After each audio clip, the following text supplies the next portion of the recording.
எவனும் தேவையில்லை உனக்கு, எவளும் தேவையில்லை.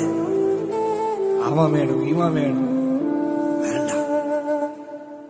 திருப்பி ஒருத்தரை கர்த்தர் வாழ்க்கையில விட்டு தூரம் வச்சுட்டாரா, தள்ளி வச்சுட்டாரா, திருப்பி அவனை சேர்த்தாத, திருப்பி அவளை சேர்த்தாத. ஒரு நண்பன் உனக்கு பின்னாடி பேசி உனக்கு உபத்திரவம் செய்து ஓடி போயிட்டானா, இல்ல வேற சேர்க்கை கூட சுத்திட்டானா, என் க்ளோஸ் ஃப்ரெண்டு, என்னோட ஃப்ரெண்டு பார்த்தா எனக்கே அந்த இன்னொரு ஆப்போசிட் ஃப்ரெண்டு கூட சேர்ந்து, இல்ல என்னோட மியூச்சுவல் ஃப்ரெண்டு கூட சேர்ந்தே என்னை கவனிக்க மாட்டேன்றான் பாஸ்டர், என்னை பார்க்க மாட்டேன்றான் பாஸ்டர், என்ன பேச. திருப்பி அவனை சேர்த்தாத, திருப்பி அவன் கூட இருக்காத. ஒரு வாட்டி உனக்கு அவர்கள் தவறு செய்து உனக்கு துரோகம் செய்து விலகி விட்டார்களா, திருப்பி அவன் இல்லைன்னு அவங்களை சேர்த்தணும்னு சொல்லி தயவு செய்து மகனே, மகனே, தம்பி, தங்கச்சி நினைக்காத. போனது போனதாவே இருக்கட்டும். கர்த்தர் உனக்கு புதிதான கிருபையை கொடுக்கிறார்.